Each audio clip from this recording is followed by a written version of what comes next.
ॐ त्र्यम्बकं यजामहे सुगन्धि पुष्टिवर्धनम् उर्वारुकमिव बन्धनात् मृत्युर्मुक्षेमामृतात्।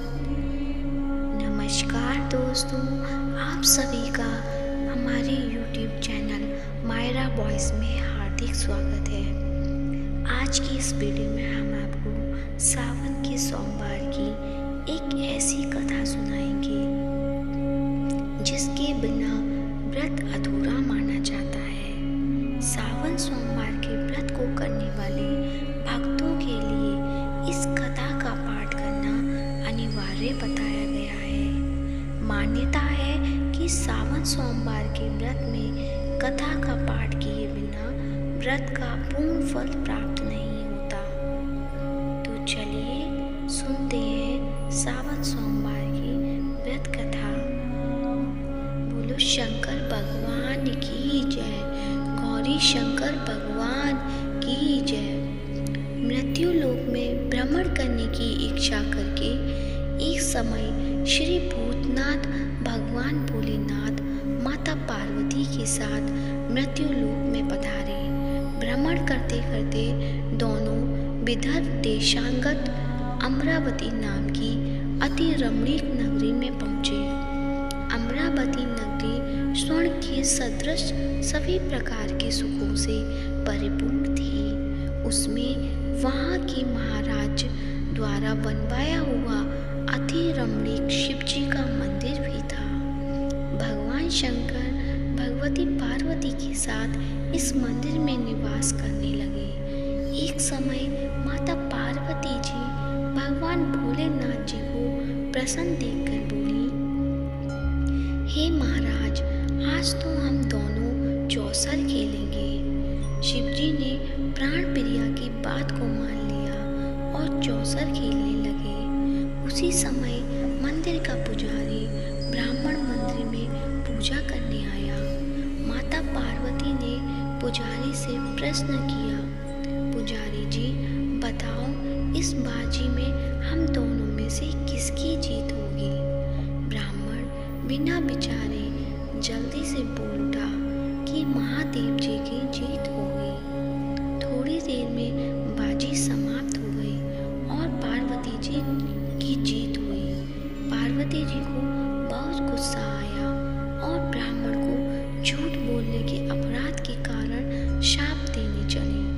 भोलेनाथ ने पार्वती को बहुत समझाया, लेकिन उन्होंने ब्राह्मण को कोढ़े होने का शाप दे दिया। कुछ समय बाद पार्वती जी के शापवश पुजारी के शरीर में कोढ़ पैदा हो गया। वह बहुत अधिक दुखी रहने लगा। पुजारी को कष्ट भोगते हुए जब बहुत दिन गुजर गए, तब एक दिन देवलोक की अप्सराएं शिव जी की पूजा करने के लिए उस मंदिर में पधारी। पुजारी के कोढ़ के कष्ट को देखकर उन्हें बड़ी दया आई। उन्होंने उससे रोगी होने का कारण पूछा। पुजारी ने निसंकोच सारी बातें बता दी। वे अप्सराएं बोली, हे पुजारी, अब तुम अधिक दुखी मत होना। सावन सोमवार का व्रत भक्ति भाव से करो। पुजारी ने अप्सराओं से व्रत की विधि पूछी। अप्सराओं ने बताया, सोमवार को भक्ति भाव से व्रत करो, साफ वस्त्र पहनो, संध्या व उपासना के बाद आधा सेर गेहूं का आटा लो और 3 भाग कर लो। घी, गुड़, दीप, नैवेद्य, पुंगी फल, बेलपत्र, जनेऊ, जोड़ा, चंदन, अक्षत, पुष्पादि से प्रदोष काल में भगवान शिव की पूजा करो। उसके बाद 3 भाग में से 1 भाग शिव जी को अर्पण करो। बाकी 2 शिव जी का प्रसाद समझकर उपस्थित लोगों में बांट दो और आप भी प्रसाद समझकर खा लो। इस विधि से 16 सोमवार व्रत रखो। 17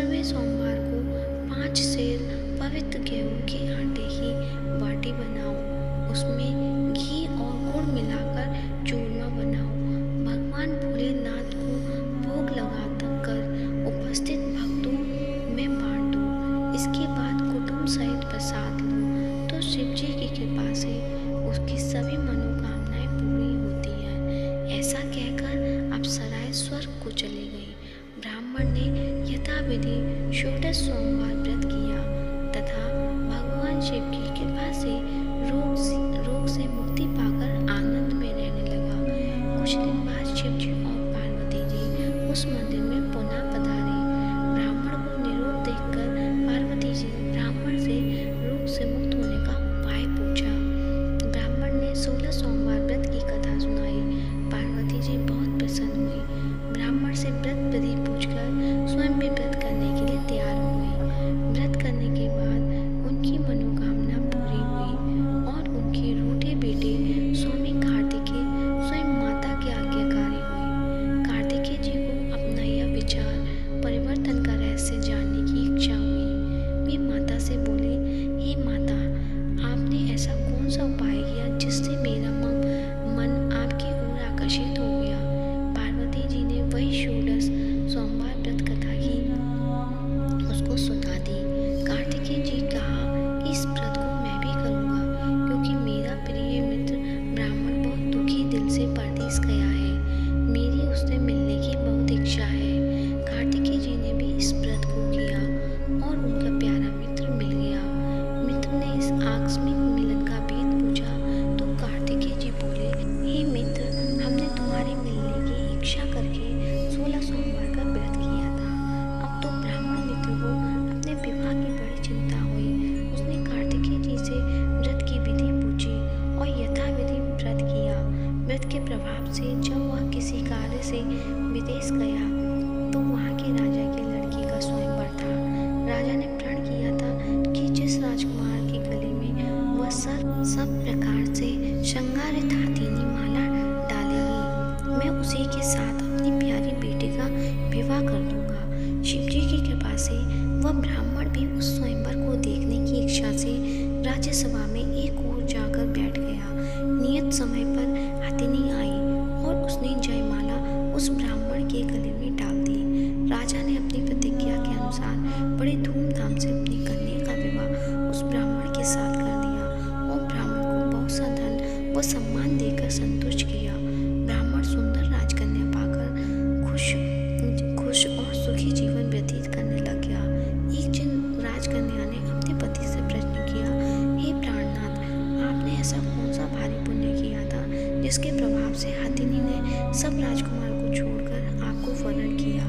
ब्राह्मण बोला, हे प्राणप्रिय, मैंने अपने मित्र कार्तिकेय जी के कथा अनुसार 16 सोमवार का व्रत किया था जिसके प्रभाव से मुझे तुम जैसी रूपवान पत्नी की प्राप्ति हुई। इस व्रत की महिमा सुनकर राजकन्या को बड़ी हैरत हुई। वह भी पुत्र की कामना करके इस व्रत को करने लगी। शिव जी की दया से उसके गर्भ से एक अति सुंदर, सुशील, धर्मात्मा और विद्वान पुत्र उत्पन्न हुआ। माता और पिता को उसके पुत्र को पाकर अधिक प्रसन्न हुए और उसका लालन पालन अच्छी प्रकार से करने लगे।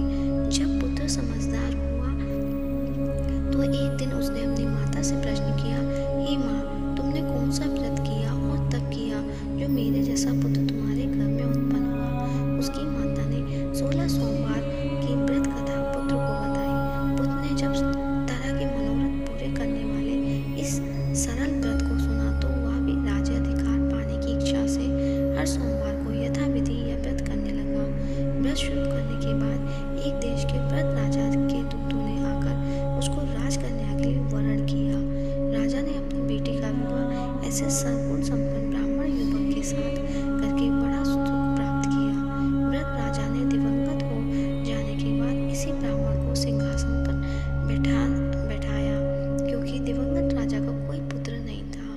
राज्य का उत्तराधिकारी होकर भी यह ब्राह्मण पुत्र 16 सोमवार करता रहा। जब 17वां सोमवार आया तो विप्र पुत्र ने अपनी प्रियतमा से पूजन सामग्री लेकर शिव पूजा के लिए शिवालय में चलने को कहा, परंतु उसकी पत्नी ने उसकी आज्ञा की परवाह नहीं की। दास दासियों द्वारा सब सामग्रियां शिवालय में भिजवा दी परंतु स्वयं नहीं आई। जब राजा ने शिव जी का पूजन समाप्त किया तब आकाशवाणी हुई, हे राजा, अपनी इस रानी को राजमहल से निकाल दे, नहीं तो यह तेरा सर्वनाश कर देगी। यह आकाशवाणी सुनने के बाद राजा के आश्चर्य का ठिकाना ना रहा। उसने मंत्रणा गृह में आकर अपने सभासदों को बुलाकर कहा, मंत्रियों, मुझे आज शिव जी की आकाशवाणी हुई है कि राजा तुम अपनी इस रानी को राज्य से निकाल दे, नहीं तो यह तेरा सर्वनाश कर देगी। राज्य के मंत्री और सभासद आदि सब विस्मय और दुख में डूब गए, क्योंकि जिस कन्या के कारण उसे राज्य मिला था, राजा उसी को निकालने की बात कह रहा था। यह कैसे हो सकता है? पर रानी ने मंत्रियों की परवाह नहीं की। उसने अपनी पत्नी को राजमहल से निकाल दिया। रानी दुखी हृदय से भाग्य को खोजती हुई राजा से बाहर चली गई। बिना पदत्राण फटे हुए बस पहने, भूख से दुखी हृदय से भाग को खोजती हुई चली जा रही थी कि उसकी अचानक एक करुण बुढ़िया से भेंट हुई, जो सूत काट कर बेचने जाती थी। रानी की वरुण दशा देखकर वह बोली, चल तू मेरा सूत बिकवा दे, मैं बूढ़ी हूँ, भाव करना नहीं जानती हूँ। यह बात सुन रानी ने बुढ़िया के सिर से सूत गठरी उठाकर अपने सिर पर रख ली। थोड़ी देर बाद आंधी आई और बुढ़िया का सूत पोटली सहित उड़ गया। बेचारी बुढ़िया पछताती रह गई। उसने रानी को अपने से दूर रहने को कहा। इसके बाद रानी एक तेली के घर गई तो चिपची के प्रकोप के कारण तेली के सभी मटके उसे क्षण चटक गए। तेली ने रानी को अपने घर से निकाल दिया। बहुत से दुख उठाती रानी एक नदी के किनारे गई तो नदी का सारा जल सूख गया। उसके पश्चात रानी एक जंगल में गई। वहाँ सरोवर में पानी पीने गई तो उसके हाथ का स्पर्श होते ही सरोवर का नील कमल के समान जल असंख्य कीड़ोमय होकर गंदा हो गया। रानी ने भाग्य पर दोषारोपण करते हुए उस जल को पीकर पेड़ की शीतलता छाया में विश्राम करना चाहा, परंतु वह जिस पेड़ के नीचे विश्राम करती उस पेड़ के पत्ते तुरंत टूटकर गिर जाते थे।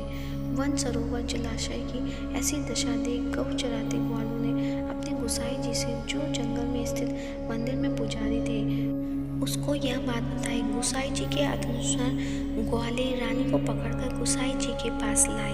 रानी की मुख कांति और शरीर शोभा देख गुसाई जी जान गए यह अवश्य ही कोई विधि की गति की मारी कुलीन स्त्री है। पुजारी ने रानी से कहा, पुत्री, मैं तुमको अपनी पुत्री के समान रखूंगा। तुम मेरे आश्रम में आकर रहो, मैं तुम्हें किसी प्रकार का दुख नहीं होने दूंगा।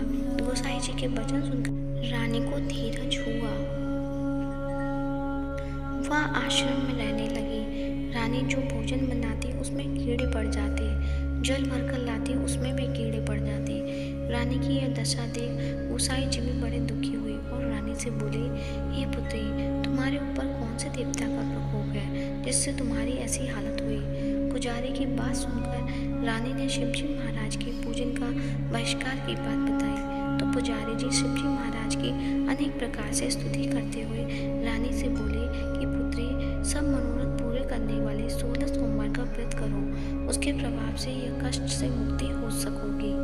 गुसाई जी की बात सुनकर रानी ने 16 सोमवार का व्रत किए। 17वें सोमवार को विधि विधान सहित पूजन किया।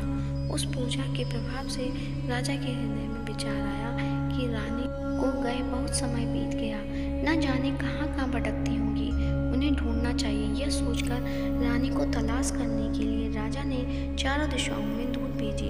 वे दूत रानी को तलाश करते हुए गुसाई जी के आश्रम में पहुंचे। वह रानी को पाकर उनसे रानी को अपने साथ ले जाने का आग्रह करने लगे, परंतु गुसाई जी ने मना कर दिया। दूत चुपचाप वापस लौट आए और राजा को रानी का पता बतलाया। रानी का पता पाकर राजा गुसाई जी के आश्रम में गए और उनसे कहा, महाराज, जब देवी आपके आश्रम में रहती है वह मेरी पत्नी है। शिव जी के प्रकोप के कारण मैंने उनको त्याग दिया था। अब मैं भोलेनाथ की कृपा से उन्हें लेने आया हूँ। कृपया मुझे अपनी पत्नी को साथ ले जाने की आज्ञा दें। यह सुनकर गुसाई जी बड़े प्रसन्न हुए। उन्होंने रानी को राजा के साथ जाने की अनुमति दे दी। राजा बड़ी प्रसन्नता से रानी को महल में लेकर आया। सारे राज्य में उत्सव मनाया गया और चारों तरफ प्रसन्नता की लहर दौड़ गई। सारी प्रजा ने अपनी रानी के आने पर खुशियां मनाई। राजा और रानी फिर नियम पूर्वक 16 सोमवार के व्रत का पालन करते हुए बहुत समय तक आनंद पूर्वक भूलोक पर निवास कर रहे थे। अंत समय में दोनों को मोक्ष यानी स्वर्ग की प्राप्ति हुई। इस प्रकार जो मनुष्य 16 सोमवार के व्रत को सदा पूर्वक करता है उसकी सभी मनोकामनाएं भगवान शिव जी की